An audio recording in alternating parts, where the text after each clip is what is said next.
Raqamli texnologiyalar hayotimizni yengillashtirayotgan bir paytda kiberjinoyatlar ham tobora murakkablashib bormoqda.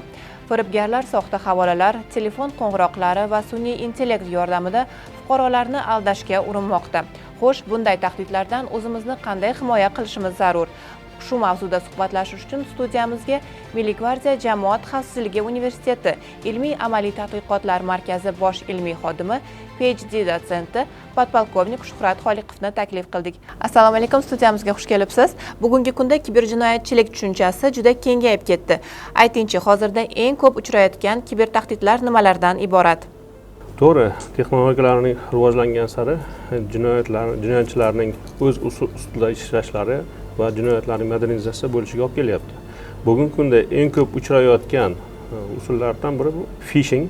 Bu soxta havolalar yoki elektron pochtalar orqali foydalanuvchilarning bank kartalari ma'lumotlarini o'g'irlanishi. Ikkinchisi bu ijtimoiy muhandislik. Inson psixologiyasiga ta'sir o'tkazishi orqali, ya'ni bu holatda sizga yutuq chiqdi yoki bo'lmasam yaqinlaringiz falokatga uchradi deb sizni har xil yo'llar bilan maxfiy ma'lumotlaringizni qo'lga kiritish. Uchinchisi bu holatda bo'ladigan bo'lsa zararli dasturlar, ya'ni malware software deydi buni, qurilmalarni bloklab qo'yuvchi yoki ma'lumotlarni o'chirish uchun yuborilgan maxsus viruslar hisoblanadi. Hozirda kiberjinoyatchilik tushunchasi virtual muammo emas, balki global iqtisodiy xavfga aylandi. Dunyo miqyosida vaziyat qanday?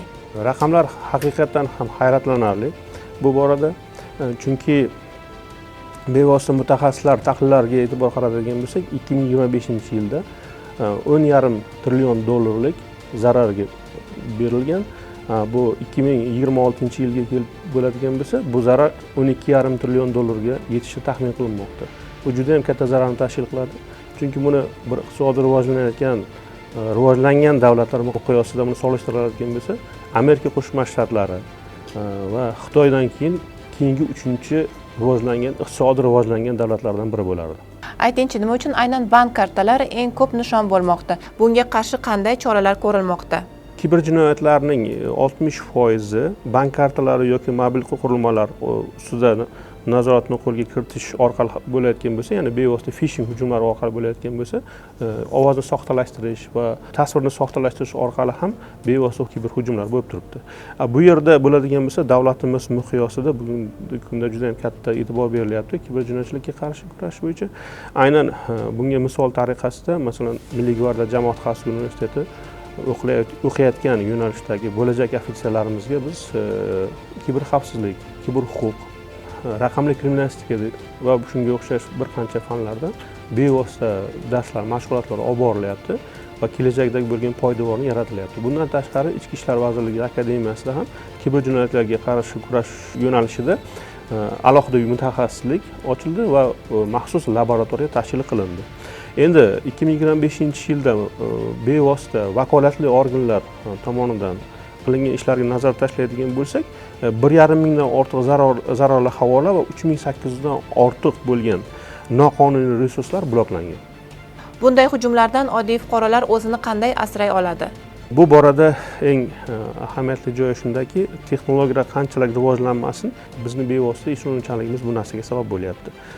Biz qachongina kiber gigiyenamizni yuqorilatadigan bo'lsak, bevosita o'sha kiber xavfsizlikni boshlang'ich tushunchalariga ega bo'lib turib, kiber gigiyenani quyidagi shartlarga erishiladigan bo'lsa, bizni kiber hujumga uchrashimiz anchagina kamayib ketgan bo'ladi. Bularga misol tariqasida nima berishimiz mumkin? Ya'ni bank kartalaridagi o'sha 12 xonali raqamlarni va sizga kelgan SMSlarni hech kimga aytmaslik. Hech qachon unutmangki, bank xodimi yoki bo'lmasam qanaqadir vakolatli organ xodimi sizga kelgan SMSni ayting yoki bo'lmasam bank kartangiz raqami qaysiligi to'g'risida ma'lumot so'ramaydi. Undan tashqari ikki bosqichli tasdiqlash kodiga erishish, ya'ni Telegram messenjerida yoki bo'lmasa ijtimoiy tarmoqlarimizda, boshqa turdagi Gmail akkauntlarimizda, ya'ni emailga bog'liq bo'lgan akkauntlarda, elektron pochtalarga bo'lgan akkauntlarimizda bevosita bank ilovalarida bundan tashqari 2 karali autentifikatsiyani yoqib qo'yish. Ya'ni birinchisini kiber hujumchi yengib kirgan taqdirda ham ikkinchisidan o'ta olmaydi. Chunki siz ungacha uni xabardor bo'lasiz va uni bartaraf qilish yo'liga erishasiz. Ikkinchidan, shubhali havolalarga o'tmaslik. Ya'ni yutuq chiqdi, prezident sovg'a qilmoqda, shunga o'xshash bo'lgan xabarlar bu 100% yolg'on. Chunki bunday bo'lgan xabarlar ma'lum bir doiradagi shaxslar orqali sizga yetkaziladi va agar yutuq chiqqan taqdirda siz uni qo'lga kiritishingiz mumkin bo'ladi.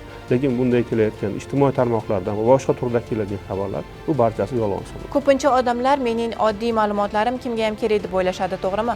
Shaxsiy kiber gigiyena qoidalariga rioya qilish nega muhim? Bu juda ham xavfli qarash, chunki har bitta bizning ma'lumotimiz raqamli aktiv hisoblanadi.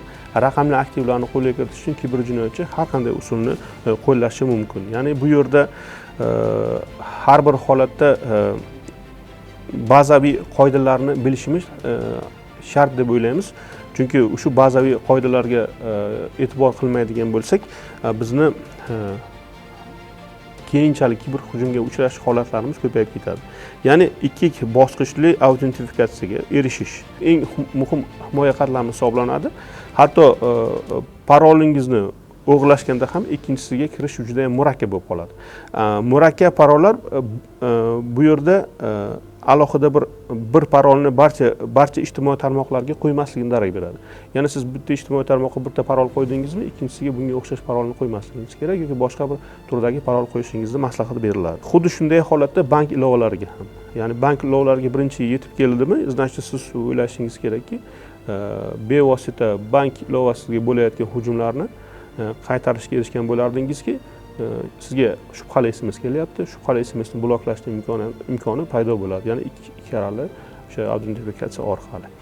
Keyingisi bu shubhali havolalar. Notanish shaxslardan kelgan har qanday linklarni ochishdan oldin uni tekshirish kerak. Rahmat. Sun'iy intellekt kiberxavfsizlik sohasini qanchalik o'zgartirmoqda? Bu haqida ham ozgina ma'lumot berib o'tsangiz. Hozirda sun'iy intellekt hayotimizning ajralmas bir qismi bo'lib ulgurdi. Chunki sun'iy intellekt kirib bormagan sohani o'zi qolmadi. Ya'ni to'g'ridan-to'g'ri barcha xalq xo'jalik sohalarini modernizatsiya qilishda sun'iy intellektdan keng foydalanyapti. Shu borada bevosita kiberjinoyatchilar ham sun'iy intellekt vositalaridan, aynan deepfake usullaridan juda ham ko'p foydalanishyapti. Bevosita ovozlarni taqlid qilish orqali yoki bo'lmasam sizni o'sha oldingi bo'lgan, masalan, ijtimoiy tarmoqda qanaqadir bir videongiz yoki boshqang bo'ladigan bo'lsa, o'sha orqali sizni boshqa usulga taqlid qilish orqali ma'lumotlaringizni ochib olish variantlari paydo bo'lyapti. Bu o'ta chuqur bir ta'sir etayotgan vositalardan bittasi, chunki bevosita nima uchun aytyapmizki, sun'iy intellektga qatnashgan paytida uni farqlash ancha qiyin bo'lib qoladi. Shunga qaramasdan, hozirda bizni o'zimizda ham sun'iy intellekt yordamida qilingan dasturlarimiz bor. Bu borada aynan asl video xabaringizni yoki bo'lmasa asl SMS sizdan yoki sizdan emasligini bilib olishni bemalol farqlay oladi. Bu borada alohida profilaktika ishlari amalga oshirishi joiz deb hisoblaymiz. Chunki qanchalik ko'p biz fuqarolarga bu narsani to'g'ri yetkazib beradigan bo'lsak, insonlarning kiber gigiyenasi shunchalik darajada ko'tarilib boradi. Milliy gvardiya jamoat xavfsizligi universiteti ilmiy amaliy tadqiqotlar markazi mutaxassislari tomonidan ishlab chiqilgan dastur haqida nima deya olasiz? Dasturning ishlashi juda ham tez. Hech qanaqa bir ushlanishlarsiz ishlaydi. U yerda nimalarga e'tibor berilgan? Eng asosiy e'tiborlardan bittasi sizga masalan chet davlatdan bir telefon bo'ldi, qo'ng'iroq bo'ldi. Siz uni bilmayapsiz. Haqiqatan bu zararli qo'ng'iroqmi yoki zararsiz qo'ng'iroqmi? Bu holatda siz o'sha raqamni olasiz, kopiya qilgan holatda o'sha botga tashlaysiz. Bot sizga uni zararli yoki zararsizligini aytib beradi. Bundan tashqari APK fayllar. Hozirgi kunda eng katta bizni o'sha foydalanuvchilarimizda, ya'ni Android operatsion tizim foydalanuvchilarimizda eng katta tashvishlanayotgan narsalardan bittasi APK fayllar. Chunki APK fayllar orqali yuborilyapti-da. Sizga yuborilgan, sizning rasmingiz, sizning videongiz, sizga kerakli bo'lgan axborotlar tarzida yuborib turib, bevosita insonlarning ishonchiga kirish orqali uni linkni bosilgan holatda bevosita telefonni o'ziniki qilib olish, ya'ni virtualni o'ziniki qilib olish va u holatda o'ziniki qilib olgandan keyin sizni telefoningizni ichida bo'lgan, mobil gadjetingizni ichida bo'lgan barcha ilovalardan bevosita foydalanish imkonini qo'lga kiritadi. Bundan tashqari Telegram botimizda bevosita linklarni tekshirish imkoni bor. Chunki zararli linklar hozirda butun internet bo'ylab oqib yuribdi. Bu narsani bloklash, hammasini bloklash imkoni bo'lmaydi. Shuning uchun ham biz o'zimizda kibergigiyenani ta'minlagan holatda ushbu botga linkni tashlaydigan bo'lsak, bizga zararli havola yoki zararsiz havola ekanligini namoyish etadi. Bundan tashqari SMSlar. Masalan, zararli SMS keldi. siz SMS-ni olasiz, tekshirasiz. Agar zararsiz bo'ladigan bo'lsa, keyinchalik shu SMS-dan foydalanish imkoniga ega bo'lasiz. Bundan tashqari biz yaqindagina mana oxirgi kiritilgan o'zgarishlardan, foydali o'zgarishlardan bittasi noqonuniy tarqatilgan materiallar. Bu noqonuniy tarqatilgan materiallarni bevosita o'zimizda bor o'sha baza orqali tekshiradi va tekshirgan holatda haqiqatdan u zararli ma'lumot tarqatish mumkin emasligini tekshirib beradi. Shuning uchun Telegram botimizdan foydalanishni maslahat beramiz. Bu ekranimizda chiqib turibdi. Buni bemalol siz foydalanib, o'zingizga foydali havola yoki foydali qo'ng'iroq yoki bo'lmasam zararli axborot yoki zararsiz axborotligini o'zingiz uchun xulosa chiqara olasiz. Unutmang, raqamli xavfsizlik bu har birimizning burchimizdir. Kiberxavfsizlik oddiy qoidalarga amal qilishdan boshlanadi. Shaxsiy ma'lumotlarni himoya qilish, shubhali havolalarni ochmaslik va raqamli gigiyenaga rioya etish ko'plab kiberjinoyatlarni oldini olish mumkin. Unutmang, raqamli xavfsizlik har birimizning mas'uliyatimiz.